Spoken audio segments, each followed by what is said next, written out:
You're listening to the Imposter Roster, the secret lives of capable women. I'm your host, Christine Chabenko. You know that voice in your head, the one that whispers, "How did I get here?" Like at any moment, someone's going to tap you on the shoulder and say, "Oops, we meant someone else." That's exactly what we talk about here. Each episode, we sit down with a high achiever who's questioned whether they deserved to be there and then tell us how they rose anyway. So let's get into it. Hello, and welcome to the Imposter Roster.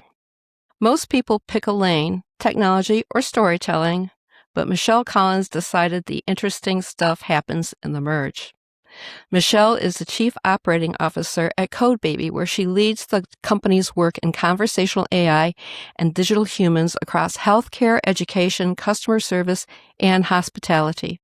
She joined in 2018 and has helped guide CodeBaby's evolution from scripted chatbot experiences into real-time, emotionally responsive avatars, which, if you think about it, is basically the arc from puppet to person. Her path here is anything but straight. She started in journalism, edited the Daily Illini, interned at New York Times Digital, and reported for the Pulitzer Prize-winning Gateway to Gridlock series at the Chicago Tribune. From there, she spent a decade plus in marketing technology before landing at the intersection of AI and human connection. Michelle writes about ethical AI and what it actually takes to make automation feel like someone's listening. Fellow imposters and certified badasses, please welcome Michelle Collins. She's here. I am very, very happy that you have joined me, Michelle. And full disclosure, I know Michelle.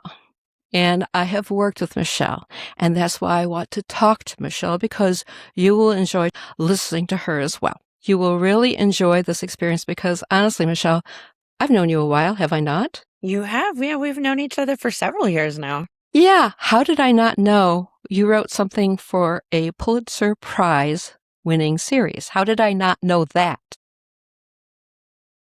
I think it's just one of those things, I was a contributor on it. There were probably 50, 100 people that worked on the series.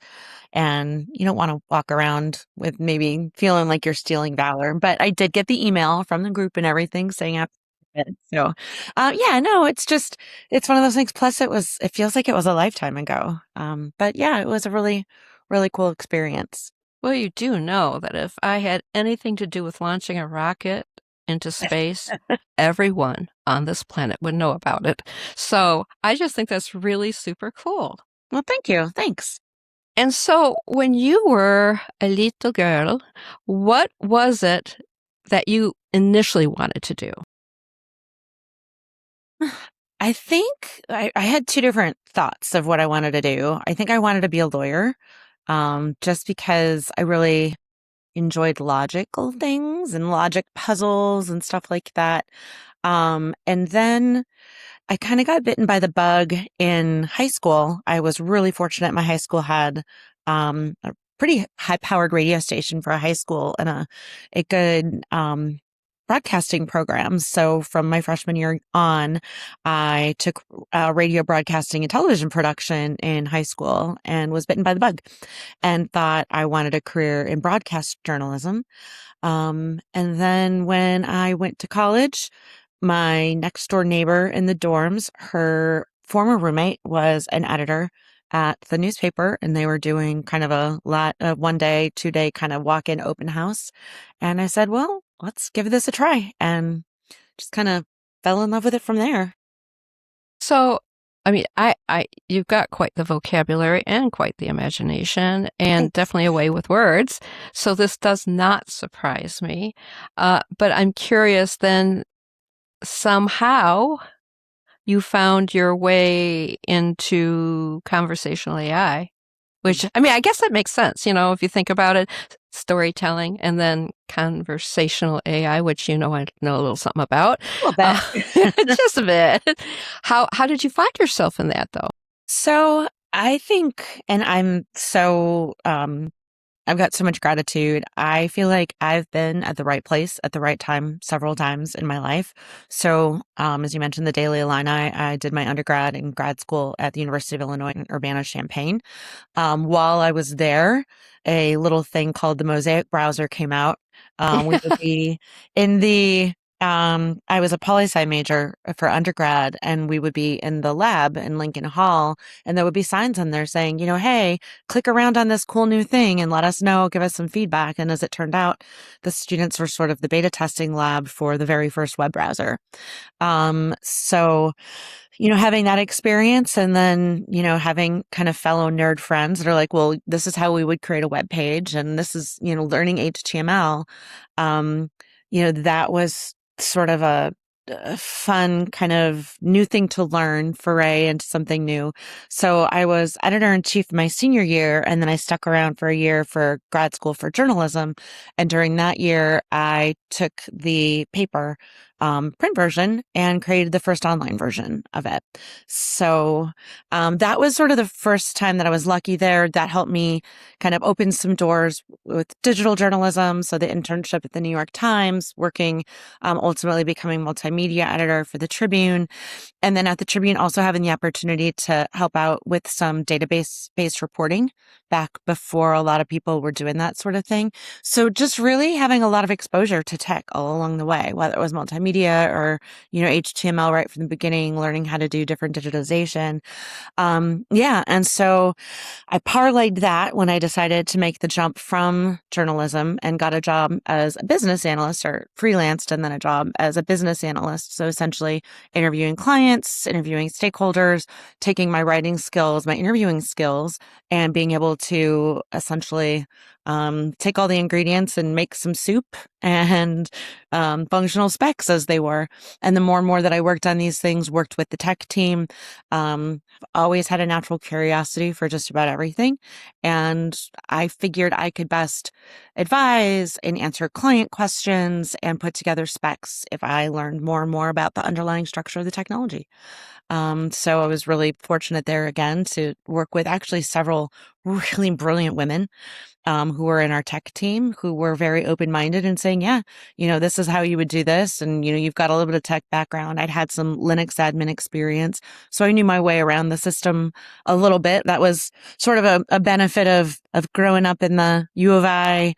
Everybody had to access their email that first year or for multiple years via Unix shell command line. So just always felt really comfortable in that whole world and learn more and more. So one of the things that was natural to learn a lot more about was the database side of things. And then just as needs grew, some coding here and there. I would never consider myself a full developer, but I know enough to be dangerous, and AI tools now are making me quite dangerous. So Oh, they are. They actually are. And I have to, I got to let you people know out there. She has built some incredible things. Yes, it's with the help of Claude and various tools. But here's the thing. Michelle is so good at taking these various pieces and figuring out how do I make these things work together. And also, more importantly, correct me if I'm wrong, it's the whole, like the emotional quotient portion of, avatars, AI in general, and that means a lot to you. So, having that technical background that you have, and you pair it with your passion for finding a way for us to work with AI, and more importantly, how AI actually aids us as humans, is what makes you so unique in your how you got to where you were, and the framework that you probably didn't realize you were creating at the time that you were creating it. Yes? yeah, I mean, and I didn't. And, it kind of brings me to the second really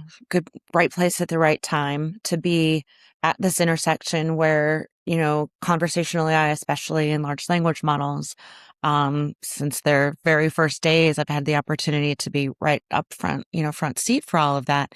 And that's the perfect blending of everything that I'd had, the technological aspect, the communication aspect, the really where I consider my strengths to be. And I think this is comes from the journalism background is being able to ask the right questions, really understand what the meaning behind those questions are, if anybody asks me, or the meaning behind the responses, and then turn that into something that communicates that well and appropriately. So for journalism, it was talking to, the subjects of articles that I would be working with, and being able to, really make their voice and their joie de vivre come through in what I was writing.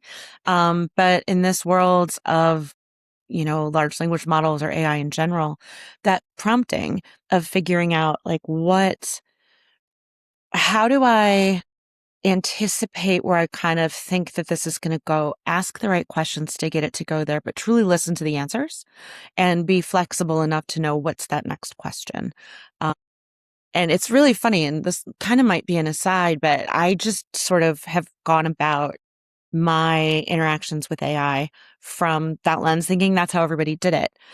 So one of the ways when I'm working on a project is I will say, well, what's the end goal I want this to be? What's the function? What do I want it to do for people? What do I want it to evoke in people? And then really formatting or formulating what it's doing around that kind of end, more nebulous goal. And when I talked to Tyler, our CTO, he said, no, what he ends up doing is going through and telling Claude, well, these are the tools that we have, and this is sort of the general ends, but this is how I want you to do this. So I think it's just a really interesting thing coming from somebody who's purely a technologist to coming from my perspective, where it's the end product and storytelling and what it's solving and what it accomplishes and how it makes you feel while it's accomplishing it, that there's two very different ways of going about this whole practice. As a software engineer and more specifically conversation engineer, I definitely go Tyler's route. But I really like your approach, and that's what I mean. There's so many things that when I do talk to you, you just I don't want to say a novel approach, but it is a novel approach. Um, I want to say that your perception is different, but in a way that I could say, "Ooh, I can use that," and it actually enhances how I do what I do. I think for me too, and I've always considered myself a very, very technical non-techie, if Yeah, that makes sense. And yeah, I'm not going to downplay what I do know, but I also know what I don't do, what I can't do, that there are people much more qualified than I. And that's been a running theme kind of throughout my career is I want to surround myself with people who know the things that I don't know better than I do. I think there's two different ways of approaching this, right? Some people surround themselves with people who are yes people who just let you kind of lead them around. And that's the very last thing I want to do. I want everybody around me to know things that I don't know. And I want to both challenge, but also know my place and, to kind of take my ego out of it. So if I do something wrong or if I mess something up, like that's a learning experience. That's an opportunity. But I think from that perspective, it's given me a way, an opportunity to, be able to go in and just do things kind of on my own and not ask forgiveness later kind of methodology, but right. let's see if this works. And if it doesn't, okay, I'll admit it didn't work and I'm willing to change course. That takes a lot of confidence too, though. Confidence to know that you don't know, and confidence to say, okay, I know I don't know. This isn't going to hurt anybody, so let me just give this a whirl, Right. right? Yeah. Maybe I waste a few tokens, but But it's, it is what yeah. it is. Yeah. So, obviously, I'm going to ask you, there must be something in your various incarnations in this lifetime in which you might have felt like, I don't know if I should be here. I don't know if I can do this. Yeah. And I would think, in journalism, certainly in tech, in AI, there's the tech, the development stuff, but then there's the AI portion. So to me, there's a lot of avenues where you could have very potentially felt like, okay, I think I'm going to go in a different route because I don't know that I'm smart enough, good enough, whatever. Any stories for us? I don't think there's been a single either career or new thing that I've learned in my life that I haven't taken on with both the combination of I don't belong here, but also I know I can figure this out.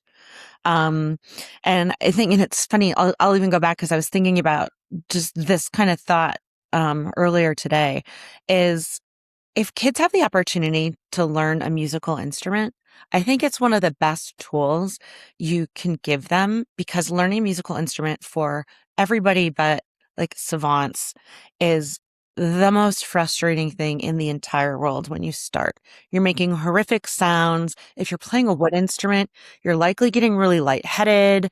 You know, maybe like I played the flute first and like maybe you can't even get it to make a sound at all.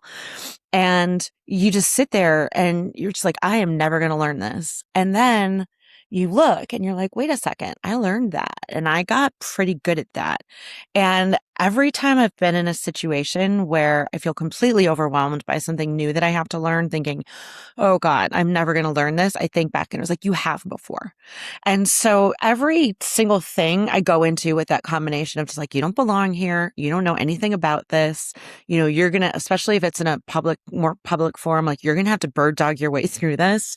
Um, and, you know, just then figuring out. So here's a perfect, I think a perfect example to your imposter syndrome. I was working at a previous job about 15 years ago. And we were really struggling. We had Volkswagen as a client of ours, and I was in charge of a project that did an online ad builder.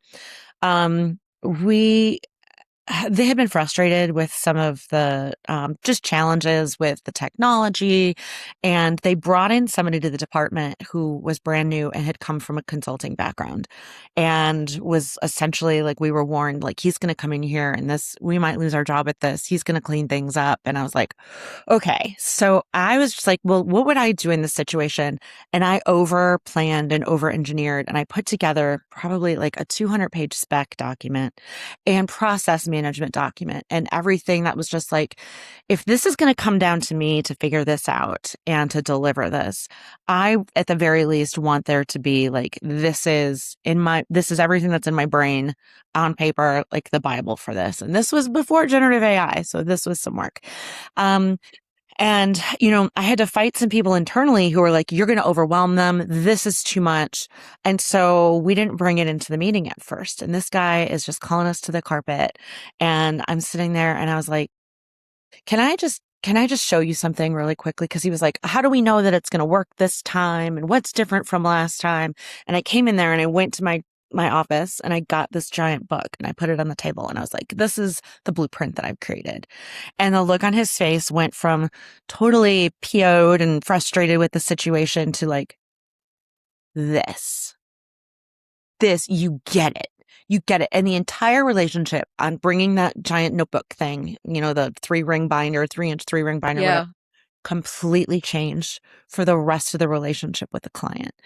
And I think it was that whole thing of just like, ugh, I'm going to be in here.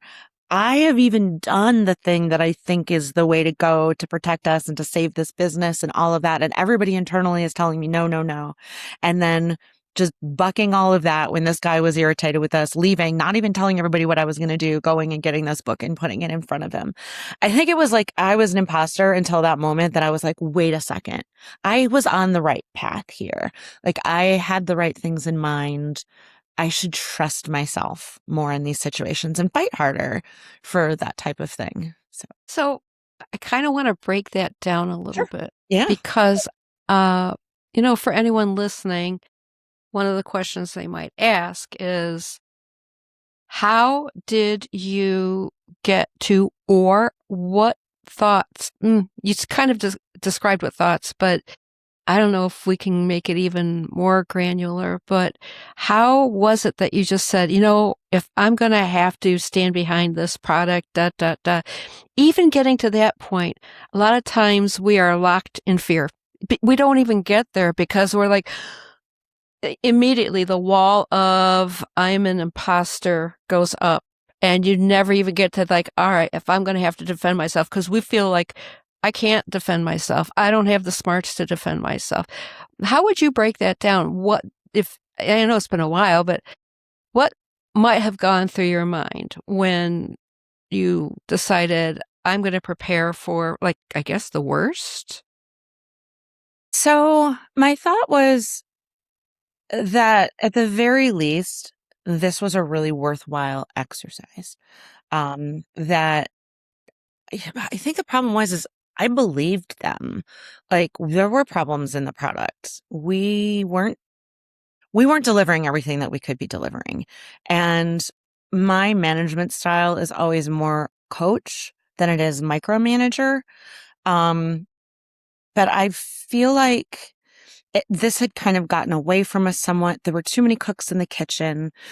People were going to the dev team and asking for this or making this request, and we had some change requests, but there was just a lot of spaghetti happening, and not because of the amazing team that we had on development, but just the reality sometimes of, having a multi-tenant system. You're trying to serve all these different clients with all these different needs that somehow nothing ever gets just stop for a second. Let's hold on. Let's figure this out. And so my thought is even if this doesn't end up being valuable for them and they walk away, we had other clients that were using it. And I knew it would be a valuable exercise for us to have all of this and to be able to kind of improve the core product that we had.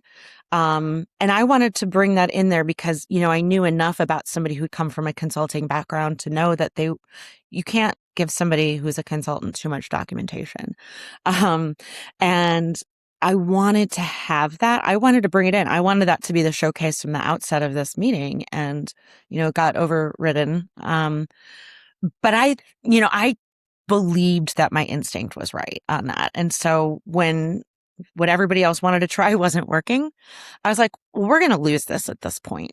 This meeting is going terribly. They don't trust us. Nothing they're hearing from us is changing that. And so it was sort of the Hail Mary to come in here and just like, here's the book. And it worked.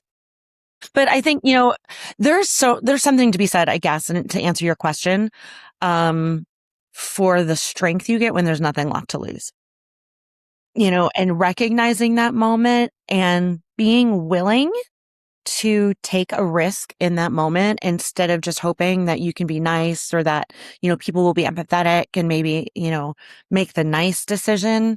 And it doesn't work that way in business. People are always trying to CYA, and everybody has somebody above and below them that's always kind of on their heels and checking what they do. And, if you screw up and it's on somebody else's reputation, they're not going to put themselves on the line. So it's recognizing when you've got nothing left to lose and then saying, I gotta take the shot here.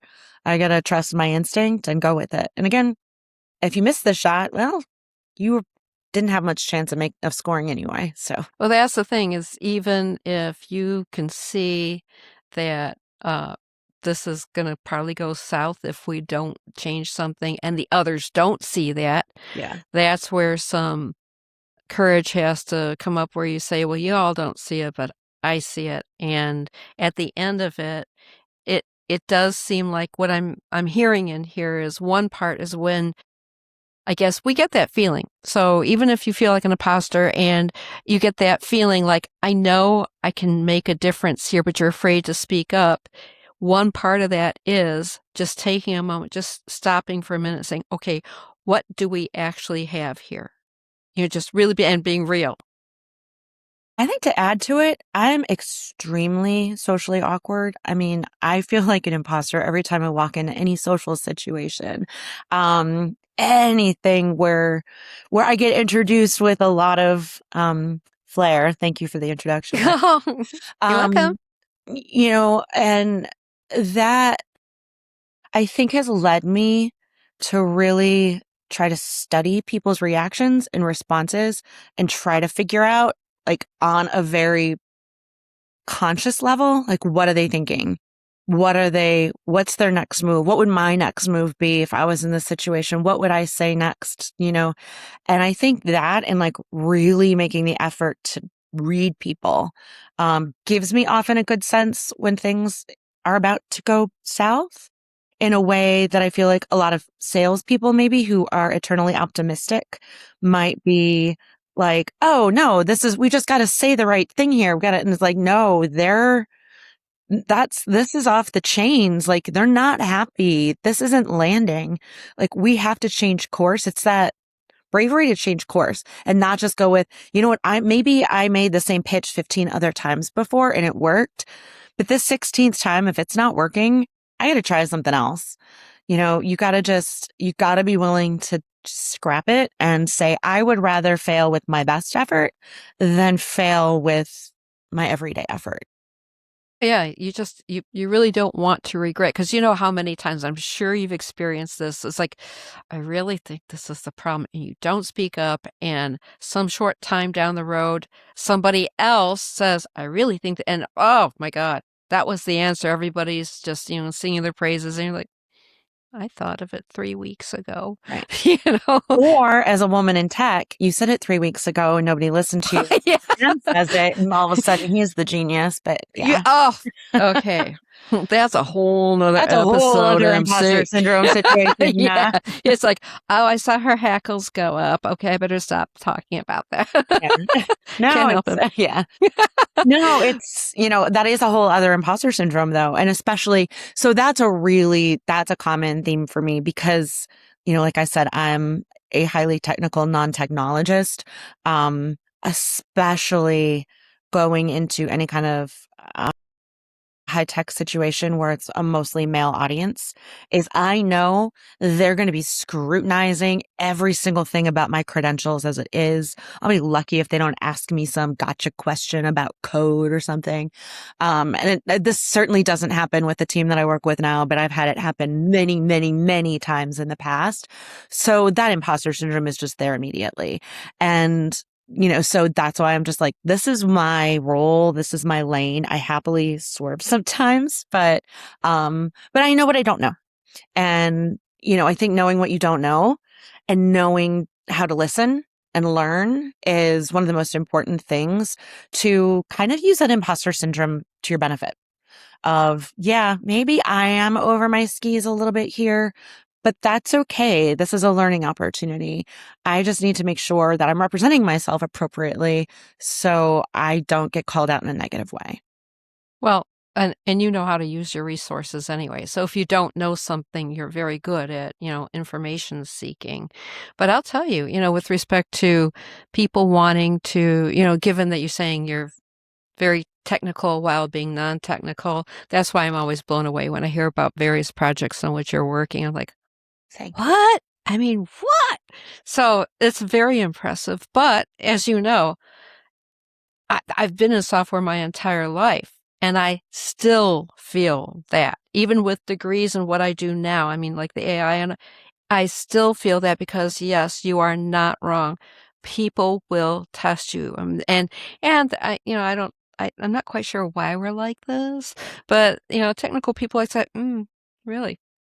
Well, do you know how to? It's like, no, because that's not what I'm supposed to be doing right now. And I get it. Like I get gatekeeping when you've put in a lot of effort Yeah. to learn something. It's especially frustrating if, and I know it's got to be really frustrating right now. In fact, to have this conversation for a lot of developers to see what's happening with AI right now. Yeah. And I think there's two very distinct camps. Yeah. There's the camp that is saying, I bring value to this. You can't replace me. And there's the camp that's saying the coding part was the most rote, like Yes. time-consuming, repetitive part of my job. The part of my job I love the most is inventing and figuring out Yes. systems and solving problems. And the code part was just the technical nitty-gritty thing that was in my toolbox. And so, thankfully, most of the folks that I work with in tech have taken the latter position and are really excited to embrace the tools and have been really happy to have me embrace the tools that I can to be able to output product. And I mean, and it's a testament to just how incredible some of these tools are now, like Claude Code and some of the models, whether it's Opus or now Fable, and the level at which they're able to produce code and test it and create their own unit tests and deliver things that are stunning. that would take the most, seasoned developers months and months and months is, it could be a 2 or 3 day project now. Well, that's the thing. I am a seasoned developer, and you're the one who will say, "Hey, did you know that Mythos can do blah blah blah or Fable?" And it's like, no, should I? Well, and yeah, that's what it's so. Well, and that's I the love thing is that. because I always have to be looking for other tools, right? Like in my toolbox is not mastery of JavaScript, or I do have somewhat of a mastery of SQL. So I'll be honest about that. Like I'm comfortable with my knowledge of SQL, but of most programming languages or Python, like none of those are in my toolbox. So I have to rely on other tools for that. And that's where the coding tools are coming in.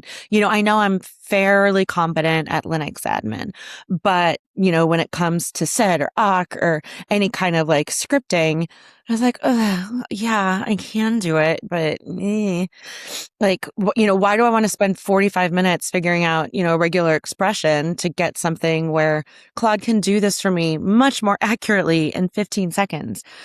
So I think it's finding those tools and realizing, and it's also saying, like the tools that I do have, if it's SQL or, any of the DevOps types of stuff that I do know, I got better things to do than to do some of that stuff, to sit there and, reinstall, I don't know, the latest version of MySQL or, anything like that. Like I'd rather be working on things that are much more creative than just the busy work stuff. So I'm excited to have more tools in my toolkit that I can use. And I think that's why I'm always suggesting to you, like, Christine, try this. This is incredible. This is amazing. It's easy. You can do this. This is how you'll set it up. Here's how you can do it. Claude can help you set it up yourself. Like, I want everybody to have all those tools. Like, look, I'm a realist when it comes to AI, realizing that we need regulation. We have a huge, terrifying risk of there being bad actors who do horrible things or of this stuff all going amok.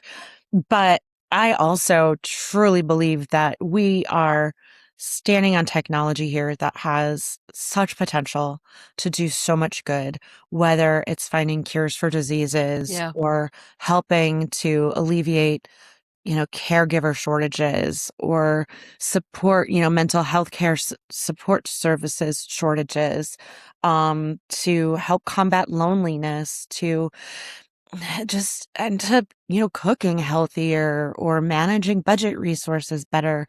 Like there are so many ways that this can be used for good that I'm just so excited about it. And it's interesting because my social media feeds that I follow are about 90% anti-AI. People so excited. I'm never going to use generative AI in my life. That's AI slop, this and that. And I get some of it. Like I understand and I agree with, like, look, we wanted AI to do our laundry and do the stuff we didn't want to do. We didn't want it to do the art and the creative stuff. Yeah. But I'm a big believer in it doing the busy work stuff so I can create. And I feel like AI has been an incredible tool to enable that type of creation. And it gives me a sense, though, when I'm talking to, and I'm sure you've run into them, the anti-AI people will hear none of it. It is, no, you're awful. You're ruining the world. You're dumping water into the ground. It's like, that's not how it works.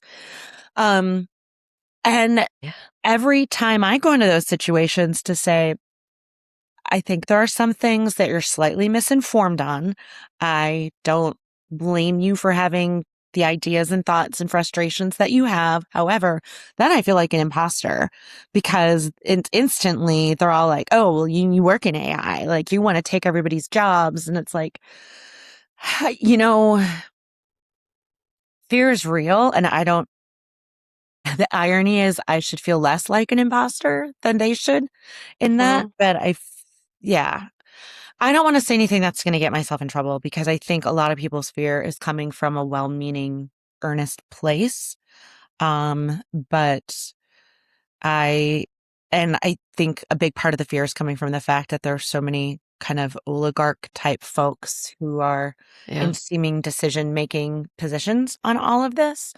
But there's there are gaps in knowledge, Mhm. and the people who should feel like imposters don't, and the people who shouldn't feel like imposters in that field do, I feel like. No, that's absolutely true. And I do want to point out, just like, one of the things about CodeBaby, ethical AI, there are ethic communities out there, ethics groups Yeah. that none of us, whether you're into AI or not, nobody wants to die a fiery death because of the robots. No one wants that. So there are definitely groups out there saying, yeah. See, I love AI. I also want to stay alive. So don't worry. Yeah. We're all looking into this stuff, right? Well, and the other thing is too, is, the toothpaste is out of the tube. Yeah. And if the good guys don't keep up with the AI, if we're just like, no, I'm not touching this, I'm going to stand here on a moral ground that I'm not touching this, then it's just going to be the bad guys that are going to have it. And that's not the way we That's try a to good create a point. better world. Gosh, that's a good point. So I'm curious, if you were to give a single piece of advice to someone who is battling some sort of fear, something that would make them feel less than in, well, work world or otherwise, I guess, what would you suggest to that person to help them get to another level within themselves so they can keep moving forward? Fail more. Absolutely fail more. And if it's in private or with people Yeah. that you trust, push yourself enough so you're failing. I go back often when you and I were both trying to learn. So Chris and I were working on conversational AI, and Google had just released a product called Dialogflow CX. There was maybe 3 or 4 videos out there on how to use this thing. It was confusing. There were no tutorials on it. And I had sat there, God, for what felt like a week or two, just pounding my head against the wall, reading the limited documentation there was, trying things, it failing, trying things, it failing, before it finally started making sense. And then about a month or two after that, Christine, you started learning it, and you were like, I am never, ever going to learn this. I don't know who did this or who made this. I'm like, oh, I agree with you on that one there. Like, whoa. And then you run into all these like roadblocks. Like, what do you mean I can't have just a general corpus that's accessible from any flow? Like, what are you talking about? I've got to repeat all of this. Anyway, we were about 6 months down that road before ChatGPT came out. So thankfully, Yeah. yeah. Yeah. And I just said, bye-bye.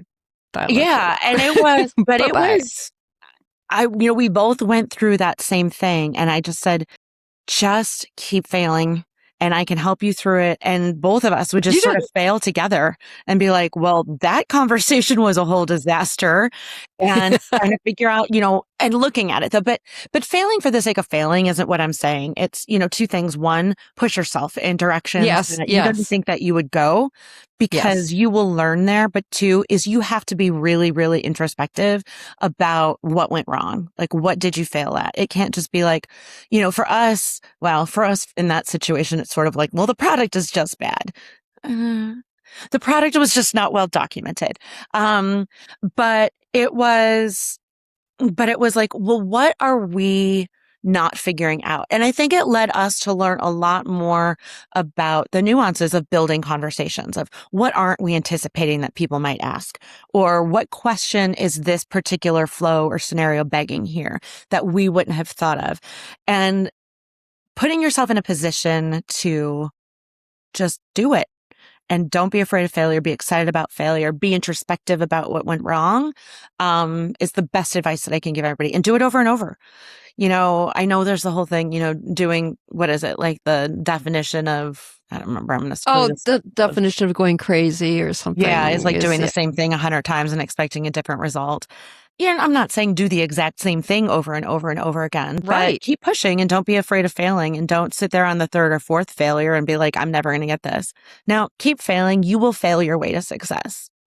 Well, that's kind of like failure is not an option. Yeah, it is. Yeah, it's a really good one sometimes. Yeah, Like, I totally agree. Okay.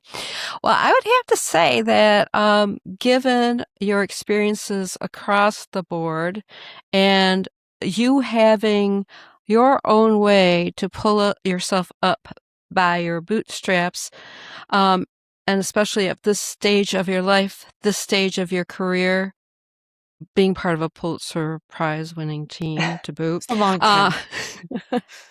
Even so, it is very safe to say that it's your time to step off that roster. So I think we should raise a glass to you, Michelle Collins. Well, thank you. And toast your brilliant, and I'd probably say dynamic, because this is how you are, dynamic exit off of the roster.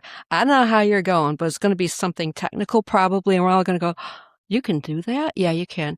So congratulations for bouncing yourself right off that roster. Thank you very much. Much appreciated. And thank you, everyone, for watching this particular or listening to this particular episode and hearing how some of our bright minds are working today. So thank you, Michelle, for taking time to talk to me. I know you have a jam-packed schedule, so thank you very much for making time to speak with all of us. Yeah, thank you. This was a really great conversation. I really appreciated it. It was fun. It was fun, because especially since I know you, and it's like, oh, this is the person you want to interview. So thank you so much for your time, and thank you to everyone who's listening for taking your time to listen to all of us talk about the reality of feeling less than, but then there's always a way out. So thank you, everyone. Bye-bye. That's a wrap on today's episode of the Imposter Roster. If something you heard today made you nod, laugh, or quietly think, ooh, that's me, share it with someone who needs it, because the more we talk about it, the less power it has. Follow or subscribe for free on Apple, Spotify, YouTube, or wherever you're listening. And if you're feeling generous, leave a review. It genuinely helps more people find their way here. Until next time, here's to finding your way off the roster, one honest conversation at a time.